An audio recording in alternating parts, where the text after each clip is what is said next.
Dear students, after 1.4 1.4 के बाद अब स्टार्ट करने जा रहे हैं 1.5। 1.5 में क्या है? तो 1.5 जो है उसमें है कॉम्प्लीमेंट ऑफ ए सेट, यानी समुच्चय का पूरक। किसी भी समुच्चय का पूरक समुच्चय ज्ञात करना। ये पूरक समुच्चय क्या होता है? कॉम्प्लीमेंट यानी पूरक समुच्चय क्या होता है? ध्यान रखिए स्टूडेंट्स, जो आपके टॉपिक चल रहे हैं धीरे धीरे उनके इंग्लिश वर्ड है वो भी क्लियर रखिए, ठीक है। बाइलिंगुअल होना पड़ेगा हमें धीरे धीरे, मीन हम दोनों लैंग्वेज की बुक स्टडी कर सके, English and Hindi both. Okay, complement of a set, समुच्चय का पूरक। माना कोई समुच्चय, लेट यानी सेट कोई समुच्चय है यू, ये है यूनिवर्सल सेट, यूनिवर्सल सेट। और ए इसका एक उप समुच्चय है, ए जो है इसका एक सबसेट है। यू यूनिवर्सल सेट है और ए जो है वो इसका एक उप समुच्चय है। तब समुच्चय ए का पूरक, समुच्चय ए का पूरक समुच्चय, इसे आप प्रदर्शित करोगे, रिप्रेजेंट करोगे किससे? इससे, ए डैश।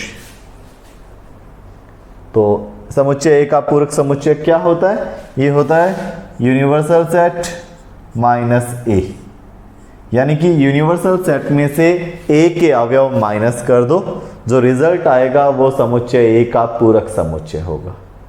समुच्चय ए के पूरक समुच्चय में जो अवयव होंगे वो अवयव होंगे जो कि ए में नहीं है, ठीक है। यूनिवर्सल में से ए वाले अवयव माइनस कर दे। तो देखिए एक एग्जांपल लेते हैं हम। मान लिया यूनिवर्सल सेट है 1 2 3 4 5 6 7 8 9 10, ओके। एंड सेट ए जो है वो है 1 3 5 7 9। देन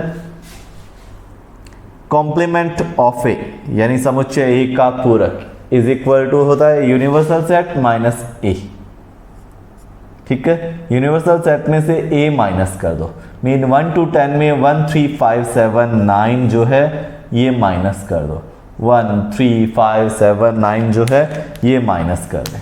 क्या क्या कट करना है? 1 3 5 7 9। रिमेन क्या रहेगा आपके पास? हमारे पास रहेगा 2 4 6 8 10।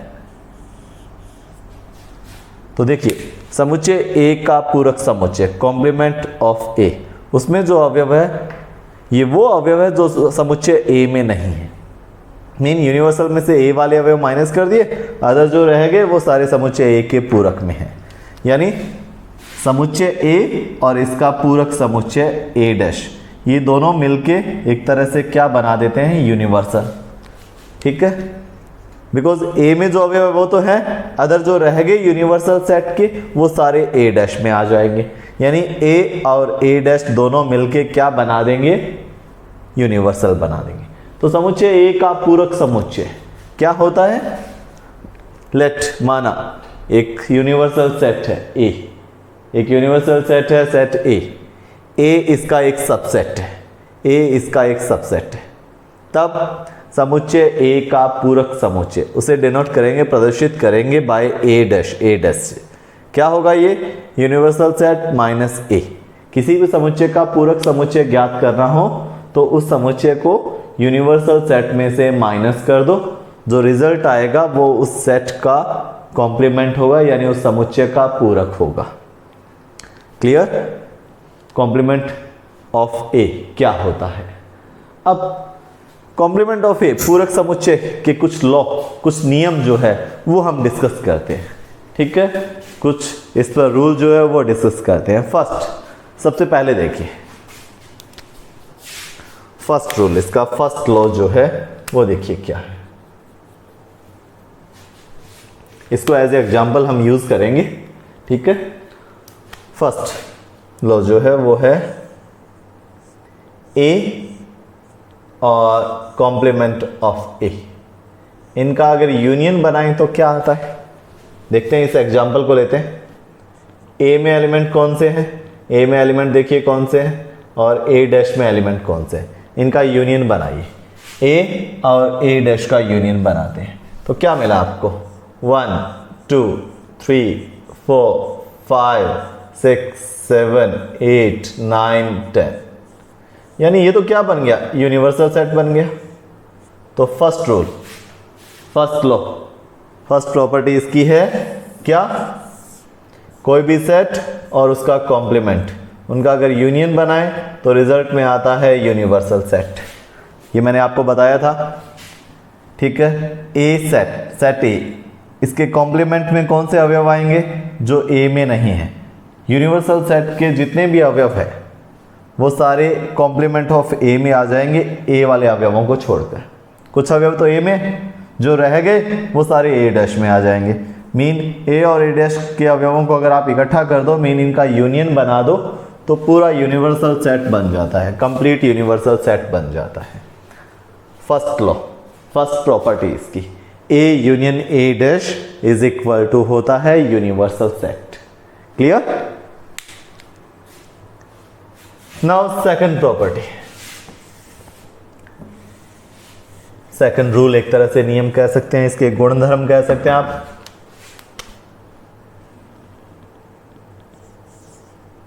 ए और कॉम्प्लीमेंट ऑफ ए, समुच्चय ए का पूरक, इनका इंटरसेक्शन यानी इनका कॉमन, देखिए ए में जो अवयव है वो यूनिवर्सल में से सारे माइनस कर दोगे, ठीक है, जो रिजल्ट आएगा वो ए डैश, यानी ए में जो अवयव है, ठीक है, उनको छोड़कर बाकी सारे अवयव ए डैश में होंगे। इट मीन कॉमन तो फिर कुछ नहीं होगा। अगर ए और ए डैश में आप कॉमन निकालें, देखिए दोनों में कॉमन कुछ है क्या, कॉमन होगा ही नहीं, क्योंकि यूनिवर्सल में से ए वाले अवयव सारे माइनस कर दो, जो रह गए यूनिवर्सल सेट में वो सारे ए डैश में आएंगे, ठीक है। ए डैश एक तरह से इसका पूरक है, ए को यूनिवर्सल बनाने में हेल्प करता है, उसका एक पूरक है। तो ए वाले अवयव तो ए में, बाकी जो बच गए वो ए डैश में होंगे, तो कॉमन तो कुछ भी नहीं होगा ना इनमें। देखिए इन दोनों में कॉमन है, एक भी अवयव कॉमन नहीं है, देखें तो इसका अर्थ ये क्या है, 5। तो सेकंड प्रॉपर्टी हमारी है ए और कॉम्प्लीमेंट ऑफ ए, इनका कॉमन क्या होता है, 5, बिकॉज जो ए में अवयव है वो ए डैश में नहीं होंगे और जो ए डैश में है वो ए में नहीं होंगे। Second property, right it. Clear?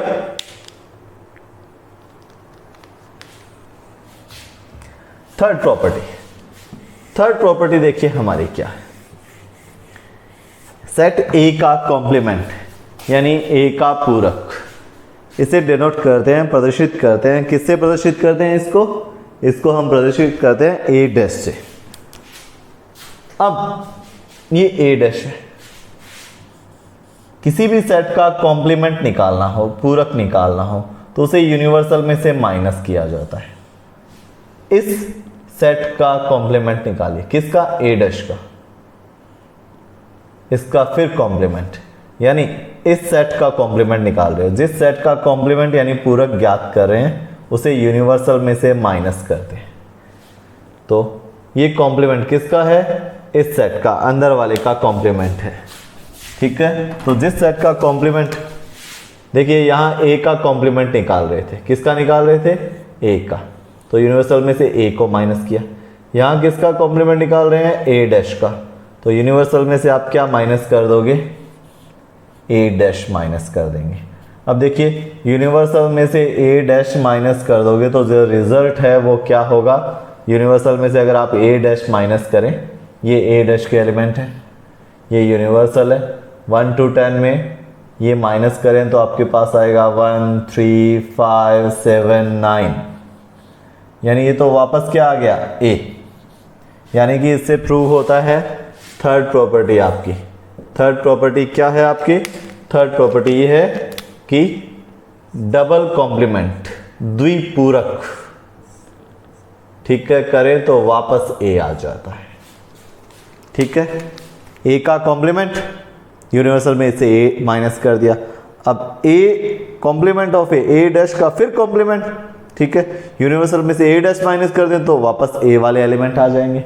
यानी थर्ड प्रॉपर्टी ये है कि डबल कॉम्प्लीमेंट, द्विपूरक नियम बोलते हैं इसे, आपको बुक में मिलेगा 1.5 से जस्ट ऊपर, ठीक है, द्विपूरक, double complement, is equal to वापस वही सेट बन जाता है। Clear? Now fourth property, property number 4। Fourth property आपकी क्या है? देखिए, किसी भी सेट का कॉम्प्लीमेंट निकालें तो उसे किस में से माइनस करते हैं? यूनिवर्सल में से। फोर्थ प्रॉपर्टी, फाइ का कॉम्प्लीमेंट निकालें, कॉम्प्लीमेंट ऑफ फाइ। तो क्या करोगे? जिस सेट का कॉम्प्लीमेंट निकाले उसे यूनिवर्सल में से माइनस करते हैं। किसका कॉम्प्लीमेंट निकाल रहे हो? फाइ का, तो यूनिवर्सल में से फाइ माइनस कर दो, एम्प्टी। यूनिवर्सल सेट क्या है? 1 to 10। 1 to 10 में एम्प्टी माइनस करें, इसमें तो कुछ है ही नहीं, तो वापस क्या रह जाएगा आपके पास? यूनिवर्सल रह जाएगा। ये यूनिवर्सल है, इसमें से आप एम्प्टी सेट माइनस करो, तो इनमें से कौन सा एलिमेंट कट करें? जो इसमें है, इसमें तो कोई अवयव ही नहीं है, तो मीन ये कंप्लीट रह जाएगा। ठीक है, तो क्या है fourth property? Complement of phi is equal to क्या होता है? यूनिवर्सल। और फिफ्थ प्रॉपर्टी, ठीक है, यूनिवर्सल का कॉम्प्लीमेंट फाइंड करें, यूनिवर्सल सेट का। मीन जिस सेट का कॉम्प्लीमेंट फाइंड कर रहे हो उस सेट को यूनिवर्सल में से माइनस करना। यूनिवर्सल में से क्या माइनस करना है? जिसका कॉम्प्लीमेंट। कॉम्प्लीमेंट किसका? यूनिवर्सल का। तो यूनिवर्सल में से यूनिवर्सल ही माइनस कर दें तो क्या रहेगा? 1 to 10 में 1 to 10 ही कट कर दें तो क्या रहेगा? फाइ, यानी एम्प्टी सेट। तो यूनिवर्सल सेट का कॉम्प्लीमेंट होता है फाइ। फाइ का कॉम्प्लीमेंट यूनिवर्सल और यूनिवर्सल का complement phi. Fifth, now property number 6। ठीक है, एक नियम है द मॉर्गन नियम। द मॉर्गन नियम क्या होता है? आगे हम प्रूव भी करेंगे इसको, अभी प्रूव नहीं करेंगे इसको, आगे वाली क्लास में ये प्रूव भी होगा। ठीक है, द मॉर्गन नाम के एक मैथमेटिशियन थे, उनके नेम पर ये द मॉर्गन लॉ बना। द मॉर्गन लॉ होता क्या है? एक बार डायरेक्ट क्लियर रखें, डायरेक्ट याद रखिए। क्या? ए यूनियन बी का पूरक, complement of A union B is equal to होता है complement of A intersection complement of B. Mean ये कॉम्प्लीमेंट इकट्ठे पर है, अलग अलग कॉम्प्लीमेंट लगाएं तो यूनियन बदल जाएगा इंटरसेक्शन में, और complement of A intersection B